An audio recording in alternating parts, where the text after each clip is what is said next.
filming today? Well, at the minute, them. Him? Just No, not him. The gatehouse. Oh, the gatehouse. Yeah, because I was just walking up and down taking pictures. Yeah. I was actually hoping to get a police car with the blue lights coming out. Yeah. I've got that now, but you spoilt my shot anyway. Okay. And the gentleman come out and committed a Section 5 public order offence. Okay, what happened? He said I'm not allowed to film. Yeah. And I explained to him I'm on a public road, so I can film. Yeah. And he called me an effing idiot, and it's all on film. Right, okay. The gentleman in the... Yeah, he had a security coat on with a big beard. Right, okay. And you've got that on film? I have, yeah. Okay. What, are you wanting us to do anything about that? Were you planning on reporting it, or...? I've just reported it to you, haven't I? Right. At the moment, obviously, I'll deal with what you've just reported to me. Okay, yep. We'll take that into consideration. But we've had a report before anything of that has come through that there's been a male walking around with a balaclava on. Okay? It's not a balaclava. Okay, that's the report we've had. Okay, right. Because you are matching that description. Yep. I'm detaining you for a stop search under Section 1 of PACE. Okay. Really? Based on the fact that sort of equipment. Okay. So what's your reasonable grounds? My grounds are that I'm wearing a balaclava, which isn't a balaclava. Okay. You match the description. You are covered in your face. Okay. They surround him immediately, speak as if he's already in trouble, and the moment he doesn't comply, the stop escalates. Section 1 of PACE gets invoked, not because of anything he's done, but because of how he looks. The entire reasoning boils down to this: face covered, therefore suspicious. That's not policing, it's profiling based on appearance. If simply wearing a face covering outside a police station is enough to justify a search, then the power effectively has no limit. Section 1 isn't there to let officers check people just in case. It requires a genuine, specific suspicion tied to particular items before detention takes place. Here, the logic runs backwards. Detain first, then see if anything turns up. That's why this stop doesn't just look questionable, it collapses under scrutiny. Not because it was handled poorly, but because it was never lawful to begin with. Looking at offences such as theft, going equipped, that sort of thing. Okay. That sort of equipment can be used for that. Okay. Right, so what are you looking for then, particularly? So any further equipment that could be used in the course of conducting an offence such as theft or going equipped. Okay. All right. So because you do realise you'll get a civil claim over this? Okay, that's fine. Yeah. Yeah. Right. Because I'm quite a small female and you're quite big, I'm going to place you in handcuffs because you're an unknown risk to me. Okay. So right, does it have to be a male? You're not stopping recording? No. Handcuffs on by anybody. Yeah.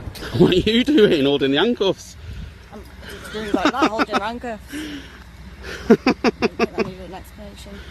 Well, it does. Look at your nails. You nearly scratched me with them. Used as a weapon, can't they? Can they? So what, when I'm in handcuffs? Yes.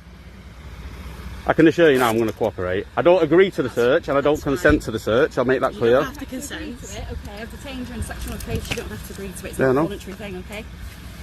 Right. Will you want a copy of the stop search record? Yes, I will. Sorry, can you hold them for Yeah, me while yeah. I just... Sorry. Honestly, I'm not going to try and break out. Yeah, but as I'm not going to get far, am I? The justification keeps drifting, and now it's reduced to pure speculation. Suddenly it's theft, not a specific offence, not a report, just a vague idea that he might have equipment that could be used for theft. That's not lawful grounds, it's a fishing expedition. Section 1 doesn't allow officers to search someone just to see if suspicion turns up afterward. Calling this civil claim territory isn't bravado, it's accurate. Then the handcuffs go on, even though he's calm, compliant, and doing exactly what's asked. The explanation? She's a small female, he's an unknown risk. That's not a risk assessment, it's a default excuse. Size and uncertainty don't justify restraint, behavior does. This isn't risk management. It's convenience, using handcuffs to cover weak grounds and officer anxiety, not any real threat. Being in a public place with a face covering, that's the offence. Right. What's your name, sorry, just so I can... I don't give my name. Okay. So I need it to complete the form, and also if you want to process your complaint about the public order thing, I'll need your details anyway. Right. You can just call me FT. FT, okay. I'm going to need more than that if you want me to deal with that complaint. No. Because I can't deal with that. So you don't want to make a complaint about the Section 5 public order offence? Because you would need to give your details as a victim. Alright, so if there's a murder and the person's dead, how do they make a complaint? Do they give their name? I don't think so. That's quite a different situation. Is it? And we generally identify... Right, we're getting on with this search. We've got better things to do than stand here talking around to you muppets. Well, you didn't have much better things to do because you were standing here filming, weren't you? You have the grounds to search, explain to you and everything. Well, yeah, apparently they're looking for, what is it you're looking for? Crowbars? That can be used in the intensifies. Wow. been detained under section 1 of PACE, then PC 3096. I'm policing from here, this police station here, Fly Police Station. Congratulations. So, been offered a copy of the search record? I have been offered a copy of search. You don't need my name for that though. The Section 5 issue gets completely twisted here. 3 times Audits raises it early on because a member of the public approaches him and swears at him.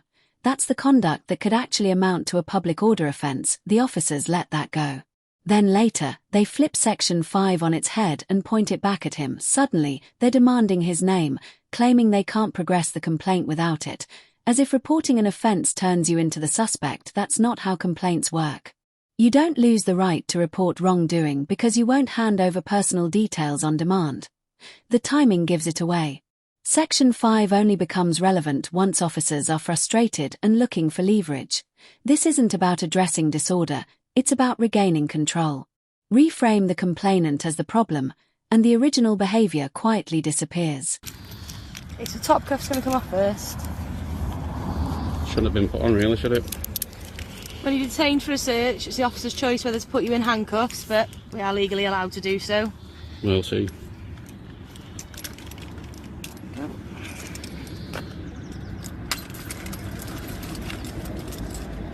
So you can witness the markings on my hand? Yep. I'll go towards the... Thank you. 1, 2, 3, 4 police cars.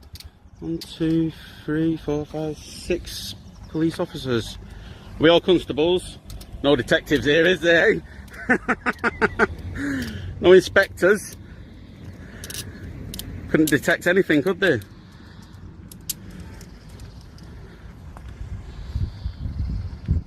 What I might do later, I might film all these registrations in here as well.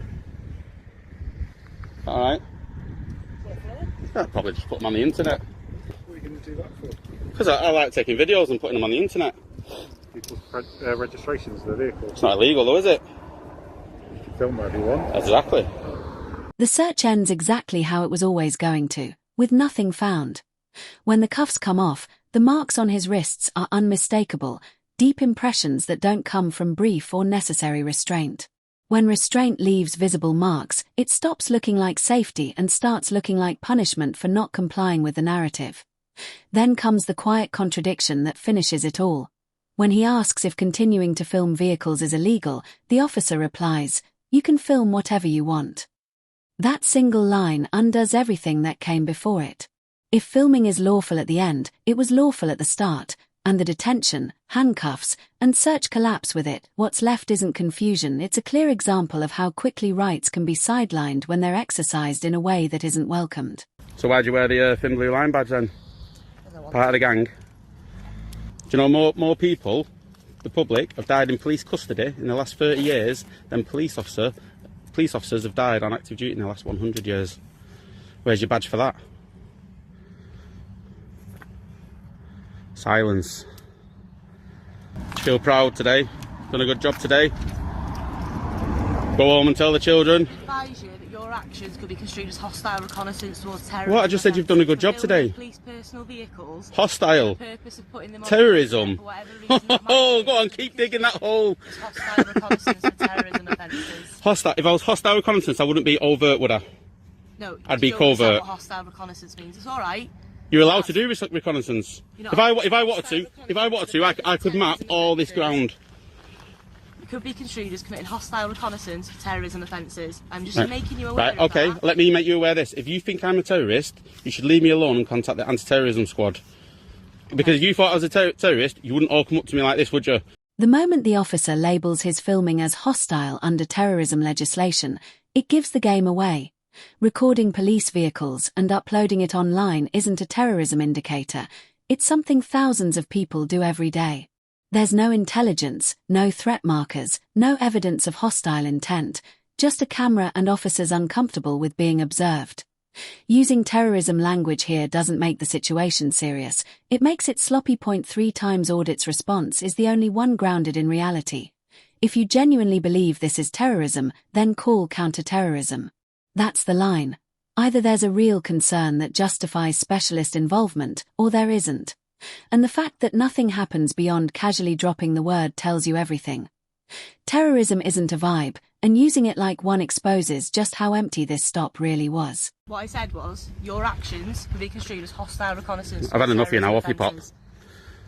Not talking to you anymore, talk rubbish. We can be here just as much as you can be here. Oh yeah, I know you can. But I can tell you to off your pop. Anybody filming? Yep. Yeah. Oh, you're supposed to tell me at the first available opportunity. Am I? As part of your policy. You don't even know your own policy. Oh, dear, dear, dear. Can you just inform him that if he swears at me again, I will press charges? You're watching too much American TV, you don't press charges. Alright, then I'll file a claim. Do you want your coffee? Yes, I do. There you go. Right, he's having a word with him, okay? And we'll leave you to it. But Should have left me to it in the first place. no, we had grounds to stop and speak to you instead. I don't think you did. Okay, that's fine. Be mindful of what my colleagues just said to you, okay? What, that I'm a terrorist? If you thought I was a terrorist, you should act on it now. Off your pop. Off your pop. Off your pop.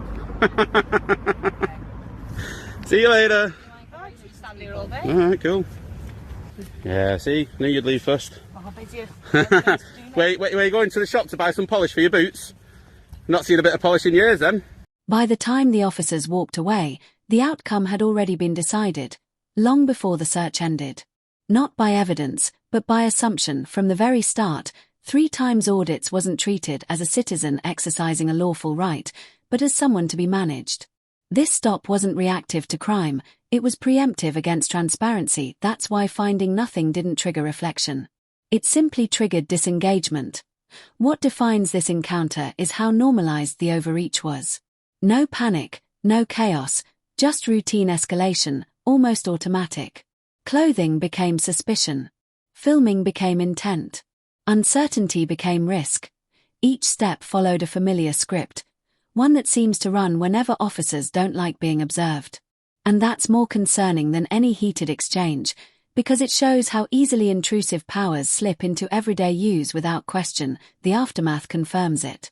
3 times Audits pursued a civil claim, and the police paid out, a quiet admission that the stop didn't survive scrutiny. Once it left the pavement, no crime stopped. No threat uncovered, just public money handed over, because officers couldn't tolerate being filmed.